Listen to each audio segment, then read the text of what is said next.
Welcome to Mediocre Gaming, and today we're playing Dredge. Well, good morning, good afternoon, and good evening. I'm Zarel. Let's get to it. So today we're doing the fish shrines, but before we get to that, if you like this video, give it a thumbs up, smash that subscribe button, and ring that bell to be notified of all future episodes as soon as they go live. So let's get into it. So we're doing all 4 fish shrines. There are other shrines, but they are not fish shrines. They're tied to the main campaign. So the first shrine you're likely to come across is in the Morro Bay area. This one, you're going to need 5 cod. It doesn't have to be cod, but it does have to be 5 fish, and they have to be 1 by 2 or 2 by 1. So 2 squares by 1 square or 1 square by 2 square. Just the fish that look like they're bent in half. So you need 5 of those, and cod is the likely candidate because those are the ones that are in the Morro Bay area, and those are going to be the ones that you're going to have, a coastal rod for. So once you have, and you may need to go to different fishing spots. You may have to go to 2 different cod fishing spots. It will depend on how early in the game you get to it, and of course what books and perks you have. So not to mention how healthy the fishing spot is. Now you're going to go to the north side of Morro Bay. There's going to be a little island, and on that small little island just off the north is that fishing shrine, and there it is there. So go to it, and it'll give you, its cryptic message, whatever, and then you just go ahead and put in those 5 cod and just make it all fit. There's not going to be any extra space, so make sure that you squeeze them all in. I think there's probably only one way to make it work. So if you're not able to get them all in, you can just see how I did it here. Once you put the last one in there, boom, the fish disappear, and you pick up the sinew spindle, which is a coastal shallow rod, plus 6% fishing proficiency. So not really awesome, but it's going to give you a shallow rod, which you may not have at the very beginning of the game. So it is important to grab that one early as possible, immediate even. All right, on to the second fish shrine. This one in the Gale Cliffs. I recommend hitting the Gale Cliffs as your second stop in the 5 island cluster stopovers. You obviously can do whatever you want, but I would recommend doing the Gale Cliffs second. Now for this shrine, you're going to need 1 decorator crab and 2 rock crabs. So you're going to need at least 1 crab pot in order to make this work. Now once your crab pot has the crabs that you need, you're going to go ahead and take them over to the shrine. Now if you're having trouble getting 2 rock crabs, you keep getting decorator crabs, or vice versa, you can take the crabs that you have and drop them off. As long as they're in the crab pot, they'll be okay. Once you take them out, they'll go stale and start to rot. So if you've already picked them up, go ahead and take them to the shrine, because once they're in the shrine, then they'll be preserved. And that's the way with any of these fish shrines. So you're going to want to go to the southeast part of the Gale Cliffs on the outside edge. And there maybe you caught a glimpse of the creature from the deep that some of the townsfolk have talked about, or at least one, I would say, of the townsfolk had talked about. So go to the southeast, and sooner or later you're going to come across that shrine as long as you're looking towards the cliffs. So once you find the fish shrine, it'll give you the cryptic message. And then if you have both the decorator and 2 rock crabs, then you just bring them over and put them in. This one, I think there's a couple of ways that you can put them in, so it should be relatively easy to get them. Once you put the last one in, then you're going to get, I would say, the gold star of these fish shrines, and that is the Mouth of the Deep. It is a crab pot that is 6 by 6, and you get 3 fish in it per day. Now, when you first get it, it needs to be repaired. So you'll have to take it to the shipwright to get it repaired, to actually see like how many days worth of crabs that you can get out of it. So once you pick it up, just take your boat back to the traveling merchant or wherever you want that has a shipwright, repair it, and then you'll see that it has 11 days endurance on there. The best crab pot in the game is the Mouth of the Deep, even better than the reinforced pot, which is the last pot that you'll get from the research tab. So of all the crab pots, that is the best one. So if you're able to get that early on, all the better for you. You have one of the best, or the best, in the game. Alright, moving on. The Twisted Strand. This time around, we're going to look for 1 aberrant fish. So 1 mutant fish. And you know it's a mutant fish because it has the red box around the fish when you're looking at it in the cargo hold. Normal fish just have kind of a gray box around it. Or brown, maybe. The trophy fish are gold, and then the aberrant fish have red around the fish. So you just need 1 of those, and it doesn't matter what type of fish, just as long as it's an aberrant. And if you're having trouble finding one, look usually at night for one of the fishing spots that has kind of a glow to it. That one is almost guaranteed to give you an aberrant fish. So if you're trying to do this particular fish shrine and you're having trouble getting one of the mutant fish, then maybe go out and look for those glowing fish spots, and then you can pull one up from there. But once you find one, kind of make your way through the Twisted Strand, as you'll see me do here, slowly but surely, through the maze of twisted tree trunks and sandbars until you come across the fish shrine. I pulled the map up a couple times, but not exactly where the fish shrine is. And there it is right there.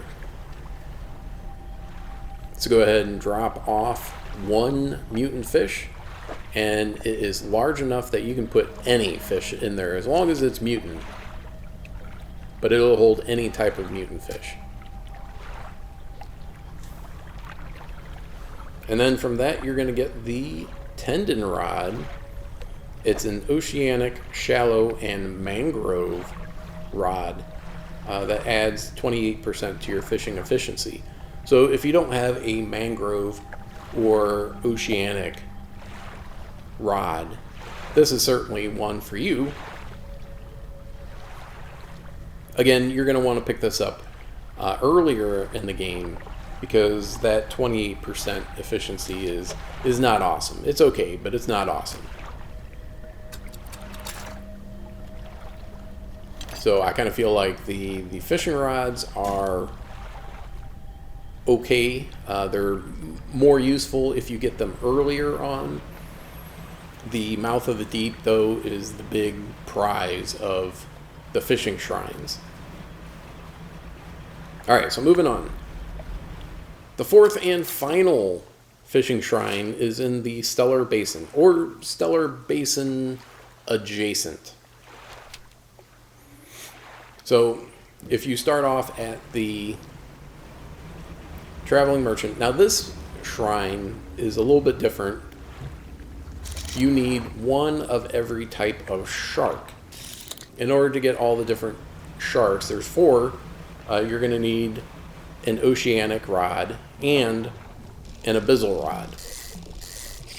So right next to the Stellar Basin, just to the south, you should be able to pick up a hammerhead shark, assuming you have an oceanic rod. If you don't, then you'll want to pick one up before you start this fishing shrine. And like I said, you also need an abyssal rod as well. Now, don't get fooled by this thing that looks like, kind of like a fishing shrine. Now, I lucked out there.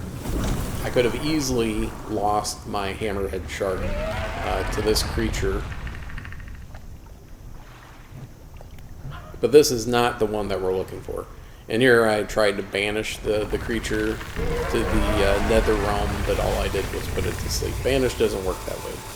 It doesn't actually get rid of many of the creatures from the deep, but instead it kind of negates their attack. So the fish shrine is actually to the east.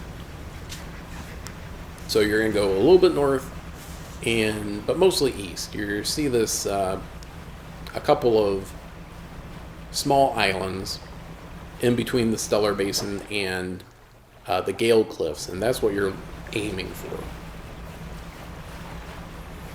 And it's going to be on the eastern side of the island. So make your way, keep your eyes open. See, it's really close to the Stellar Basin. That's why I say it's kind of Stellar Basin adjacent. And then just go up, and as I said, this one in particular, you're going to want to, as soon as you get the different sharks, you're going to want to drop them into the rock slab, the fish shrine, because you don't want those going bad. And once again, I think there's only one way to get them all there. Now, if you have Manifest, that'll make this a little bit easier, traveling across the map. Now, the nice thing is that there are 2 sharks in the Morro Bay area. You have the black tip reef shark, which is available with an oceanic rod, but only at night. And then you have the bronze whaler, which is also in the Morro Bay area, but only during the day. So 6 a.m. to 6 p.m. is the daylight hours, the official daylight hours, and 6 p.m. to 6 a.m. are the night hours. So you can only get the black tip reef shark between 6 p.m. and 6 a.m. And then, of course, the bronze whaler you can only get between 6 a.m. and 6 p.m. Use your spyglass to look for them so you're not wasting time running around. But do be sure that you're in the right time frame. Unlike I was here, I realized, oh wait, I'm not officially in daytime hours yet. So I just kind of ran around a little bit until 6 a.m. and then I said, okay, sun's coming up, so I should be good now. Pull out the spyglass again and then look around and look for that bronze whaler. I didn't want to spend too much time because I don't want to lose the black tip reef shark that I had picked up.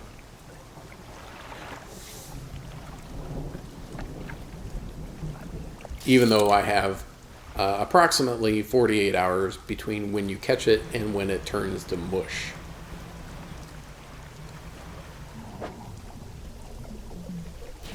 So you do have time. Fresh to stale is a decent amount of time. Stale to rotting is a shorter amount of time, and then rotting to mush is a very short amount of time.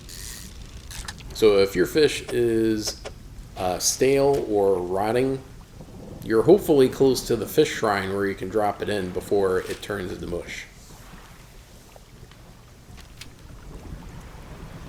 So pick those up.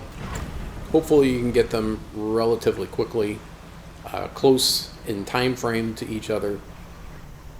Run back to the shrine, drop them in. Once they're in there, they're preserved and you don't have to worry about them turning to rot. And like I said, there's only really one way to get those in there. So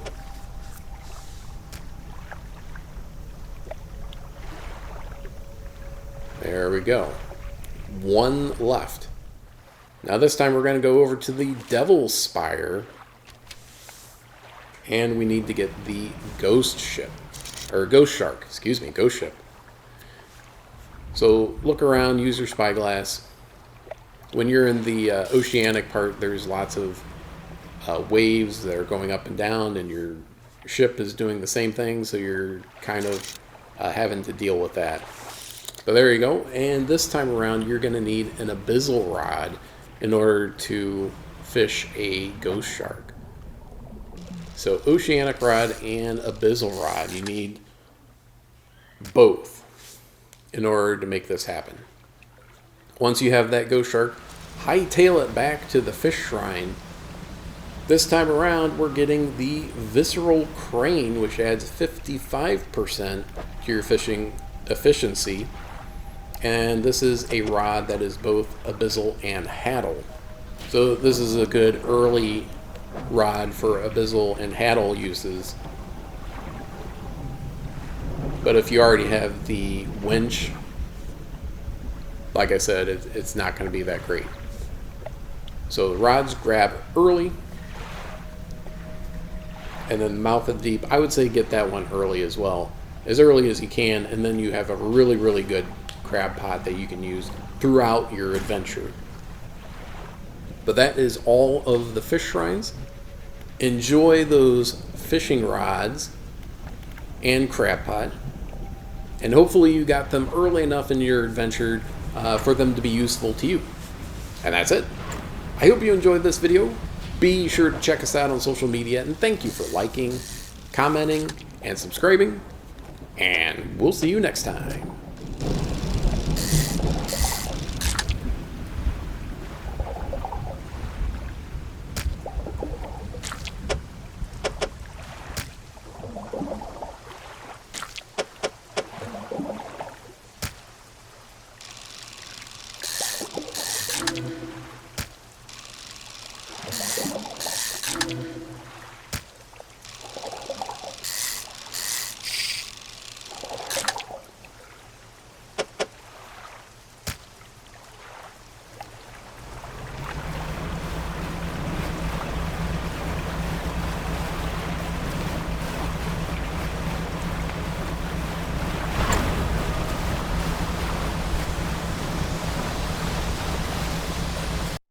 PlayStation